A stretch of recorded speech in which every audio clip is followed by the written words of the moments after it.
నమో వెంకటేశాయ. ధనుర్మాస మహోత్సవంలో భాగంగా ఈరోజు 9వ పాసురం గురించి మనం తెలుసుకోబోతున్నాము. అలాగే స్వామివారి కైంకర్యాన్ని చూసి మనసారా స్మరించుకుందాం. ఈ రోజున 9వ పాసురం. మనకి భగవంతునికి నవవిధ భక్తి సంబంధాలు ఉన్నాయని చెప్తారు. పిత, పుత్ర, శేష, శేషి, ఇట్లా 9 రకాల సంబంధాలు. అసలు 9 ఏమిటండి? సకల విధ బంధువు ఆ స్వామి అందరికీ కూడా. అటువంటి 9 సంఖ్య పూర్ణ సంఖ్యగా కూడా చెప్తారు. అటువంటి 9ని సూచించేటువంటి ఈనాటి 9వ పాసురంలో విశేషం ఏమిటంటే, ధూపం వేసేటప్పుడు స్వామికి ఈ యొక్క పాసురం సేవిస్తారు. అంటే మనం అగరబత్తి వెలిగిస్తాం కదా తిరువారాధనలో, పూజ చేసేటప్పుడు, ఆ ఉపచారం చేసేటప్పుడు ఆ ధూపం వెలిగిస్తూ తూమణి మాడత్తు అంటూ ప్రారంభమయ్యేటువంటి నేటి పాసురాన్ని పాసురాలతో ఆరాధన చేసేటువంటి పద్ధతిలో వినియోగిస్తారు. అంటే భగవంతుడికి విన్నపం పాసురాలు చేస్తే ఆయన ముఖోల్లాసం అవుతుంది. ఆయనకి ఇష్టం కదా పాసురాలంటే. ఈ పాటలు పాడితే ఆయన ఆనందపడతాడు. మనం చేసే పూజ కూడా ఆయన ఆనందం కోసమే. అందుకోసం ఏ ఏ పాసురం ఎప్పుడెప్పుడు సేవించాలో అప్పుడు సేవిస్తూ ఉంటారు. విశేషించి 3వ పాసురం ఎవరికైనా మంగళాశాసనం చేయాలంటే అని చెప్పుకున్నాం ఆశీర్వాద సమయంలో. ఈనాటి 9వ పాసురం భగవంతుడికి ధూపం వేసే సమయంలో సేవిస్తారు. ముందుగా పాసురాన్ని అనుసంధించుకుందాం. తూమణి మాడத்த சுத்தும் விளக்கெரியா தூபம் கமழ துயிலனை மேல் கண்வளரும் மாமான் மகளே மணிக்கதவம் தாழ் திறவாய் மாமீர் அவளை எழுப்பீரோ உன் மகள்தான் உமையோ அன்று செவிடோ அனந்தலோ ஈமப்பெருந்தையில் மந்திரப்பட்டாளோ மாமாயன் மாதவன் வைகுந்தன் என்றென்று நாமம் பலவும் நவின்றேலோ ரெம்பாவாய் ఆండాళ్ తిరువడిగళే శరణం. ఇది నేటి 9వ పాసురం. ఈ పాసురంలో మామాయన్, మాధవన్, వైకుందన్ అంటూ 3 నామాలు ఇచ్చింది. ఓ మాయావి, వైకుంఠవాస, మాధవ అంటూ 3 నామాలను గోదమ్మ ఈ రోజున అనుగ్రహించింది. 1 కాదు, 2 కాదు, 3 ఏకంగా. అలాగే ఈనాడు మేలుకొలుపబోయేటువంటి గోపబాలిక 4వ గోపబాలిక. ఈమె ఇల్లు చక్కగా అద్దాల మేడలా ఉందట. ఎలా ఉంది అంటే, అద్దాల మేడలో వాళ్ళు ఏం చేస్తున్నారనేది బయటికి కనిపించేట్లుగా పారదర్శకత్వంతో ఉందన్నమాట పరిపూర్ణంగా. అలాగే మణులతో కూడి ఉంది. ఎందుకు ఇలా ఉంది అంటే, గ్లాస్ మేడ కాదు, అది గ్లాస్ తో కట్టింది కాదు, మణులతో కూర్చున్నటువంటి మేడ. ఎటువంటి మణులు అంటే తూమణి, అంటే పరిశుద్ధమైనటువంటి మణులు. చూడండి, తవ్వకం చేసేటప్పుడు గనులలో మణులు వస్తాయి కదా, డైమండ్స్. వాటికి ఉన్న మలినం పోగొట్టేసి పాలిష్ పెడితే కొన్ని డైమండ్స్ బాగా మెరుస్తూ ఉంటాయి. పాలిషే అవసరం లేకుండా, మలినం తొలగించాల్సిన అవసరమే లేకుండా పరిశుద్ధమైనటువంటి మణులు, అలాంటి మణులతో కట్టినటువంటి ఇల్లు అనమాట ఆ గోపికమ్మదే. చూడండి ఎంత విశేషమైన ఐశ్వర్యము ఆ గోపికమ్మదే.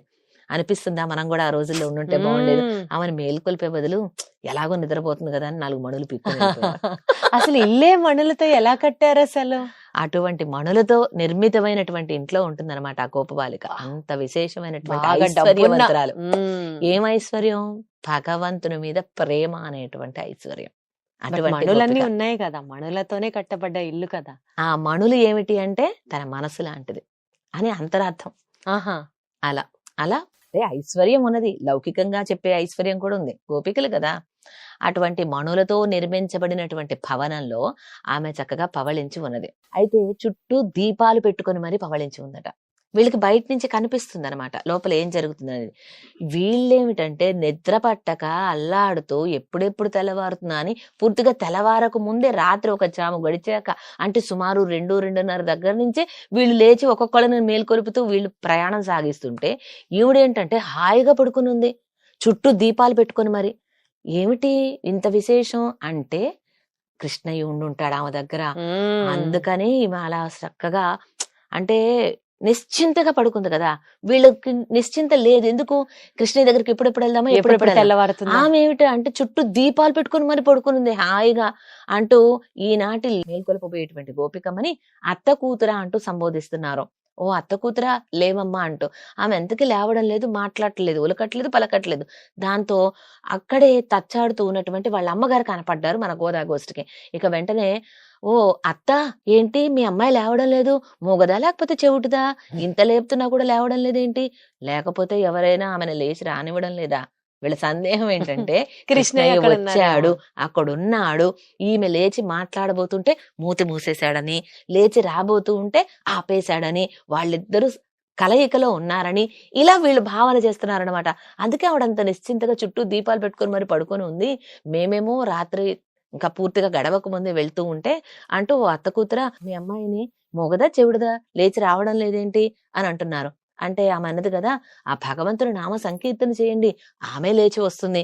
నామం వినగానే ఎటువంటి వాళ్ళకైనా లౌకికంగా ఉండేటువంటి అజ్ఞానపు చీకట్లను చీల్చుకొని భగవంతుని వైపు వస్తారు. అది నామానికి ఉండేటువంటి గొప్పతనం. అటువంటి నామాన్ని చెప్పండిరా మీరు, ఆమె వస్తుంది అంటూ చెప్పినట్లుగా భావన చేసి వీళ్ళకి నామాన్ని అనుసంధానం చేయడం ప్రారంభం చేశారు. మాయా చేష్టితములు ఎన్నో చేస్తూ ఉంటాడు. అతి మానుష చేష్టితములు అంటారు. మనుషులెవరూ చేయలేనటువంటి చేష్టితములు కూడా చేస్తూ ఉంటాడు. లేకపోతే పాలు తాగే నెపంతో అంత రాక్షసుని పూతనని ఎలా సంహరించాడు?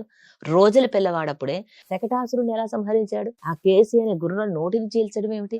ఇవన్నీ అతి మానుష చేష్టితములే కదా, మాయావి చేష్టితములు. అటువంటి మాయావిని పిలుద్దాం, మాధవుణ్ణి పిలుద్దాం అంటూ అమ్మని ఎప్పుడూ కూడా వక్షస్థలం మీద నిలుపుకునేటువంటి స్వామి. ఎందుకు నిలుపుకుంటున్నాడు? ఆమె మీద ప్రేమతోనేగా. అంటే ప్రేమించడం తెలుసు ఆయనకి. అటువంటి ఆ స్వామిని మనం అందరం కూడా మేల్కొలుపుదాం. ఈ మాయ చేష్టములు చేసేటువంటి వాడు ఆ మాధవుడు వేరెవరో కాదు, వైకుంఠంలో ఉన్నటువంటి ఆ స్వామి శ్రీమన్నారాయణుడే మన మధ్యకు వచ్చాడు. కాబట్టి అటువంటి కృష్ణయ్య దగ్గరికి అందరం కలిసి వెళదాం, చక్కగా ఈ నామాలన్నీ చెప్పుకుంటూ వెళదాం. లేచి రావమ్మా అంటూ ఎప్పుడైతే వీళ్ళు మాయన్ ఆ మాయ చేష్టములు కూడా అలాంటివి చేయడు. మాయన్ గొప్పదైనటువంటి మాయ చేష్టములు. అమ్మ మన్ను తింటున్నావు ఎందుకు కృష్ణ, ఏది నోరు తెరు అంటే ఆ అన్నాడా? అనగానే అండపిండ బ్రహ్మాండాలను నోట్లో చూపించాడు యశోదమ్మకి.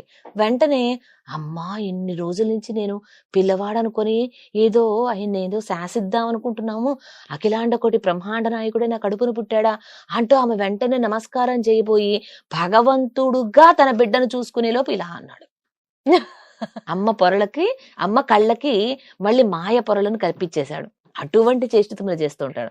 అంతలోనే పరత్వం చూపిస్తాడు, అంతలోనే సౌలభ్యం చూపిస్తాడు, అంతలోనే కొంటుతనం చూపిస్తాడు, అంతలోనే చిలిపితనం చూపిస్తుంటాడు. అటువంటి మాయన్ మా అంటే గొప్పదైనటువంటి మాయ చేష్టితములు చేసేవాడు ఆ మాధవుడు, ఆ వైకుంఠవాసుడు అంటూ వీళ్ళు ఎప్పుడైతే నామానుస్మరణ చేస్తూ ఉన్నారో ఆమె ఇంకో ఉంటుందా? కృష్ణయ్య అంటే అపారమైనటువంటి ప్రేమ కలిగినటువంటిది కదా. ఆ కృష్ణ నామం చెవులకు సోకగానే లోపల నుంచి గోపిక మీరే తలుపులు తీసుకొని రండమ్మా అంటే, తలుపేదో మణులతో కూడినటువంటి గడి ఏదో తెలియడం లేదు, తలుపులేవో తెలియడం లేదు, గోడలేదో తెలియడం లేదు, అంతా ఒకటే రకంగా ఉంది. నీవే వచ్చి తలుపు తెరవమ్మా అంటూ చెప్పారు. అంటే మణులతో కూర్చి ఉంది కదా, పరిశుద్ధమైనటువంటి మణులు, గడులు కూడా మణులే, ఆ తలుపులు మణులతోనే, మొత్తం ఆమె భవనం అంతా మణులతో నిండిపోయేటప్పటికీ ఏదేమో తెలియడం లేదు, నీవేరా అంటున్నారు. అనటం ద్వారా వీళ్ళ ఉద్దేశం ఏమిటంటే, ఈ నిద్రిస్తున్నటువంటి 10 మంది గోప బాలికలు ఎవరైతే ఉన్నారో వీళ్ళు ఒక ఆచార్య వైభవం కూడా కలిగి ఉన్నటువంటి వారు, అంటే గొప్ప జ్ఞానవంతులు అనమాట. జ్ఞానం ఉంటేనే కదండి కృష్ణయ్య నామస్మరణ చేస్తూ అలాగా నిద్రిస్తూ ఉన్నారు. వీళ్ళకి ఏంటంటే నిద్ర పట్టక లేచి వచ్చేసారు. వాళ్ళు ఏంటంటే కృష్ణ గుణానుభవంలో గడుపుతున్నారు. అందుకని ఆచారుల వారి యొక్క దివ్య దర్శనం మనం చేసుకోవాలని చెప్పటం. అందుకని నీవే వచ్చి తలుపు తెరువు అనటం ద్వారా ఆమె వచ్చి తలుపు తెరుస్తూ ఉంటే ఆమెను చూడొచ్చు, ఆమె ఈ తలుపును తాకితే వీళ్ళు ఇటువైపు నుంచి ఉండి తాకచ్చు.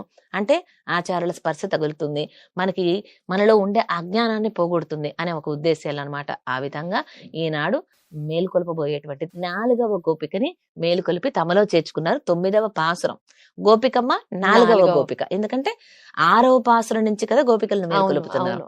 4వ గోపికను మేలుకొలిపి తమ గోష్ఠిలో చేర్చుకున్నారు మన గోదాగోష్ఠి. మాయావి, మాధవ, వైకుంఠవాస. సో ఈ 3 నామాలు ఈ రోజు మనకి గోదమ్మ అనుగ్రహించారు. సో ఈ 3 నామాల్ని ఎవరికి ఎలా సౌలభ్యం ఉంటే అలాగా మాధవ, మాయావి, వైకుంఠవాస ఈ 3 నామాల్ని స్మరించుకుంటూ ఉండండి. రేపు కలుద్దాం. ధన్యవాదాలమ్మా. నమస్కారం. ఆండాళ్ తిరువడిగళే శరణం. సర్వం శ్రీకృష్ణార్పణమస్తు.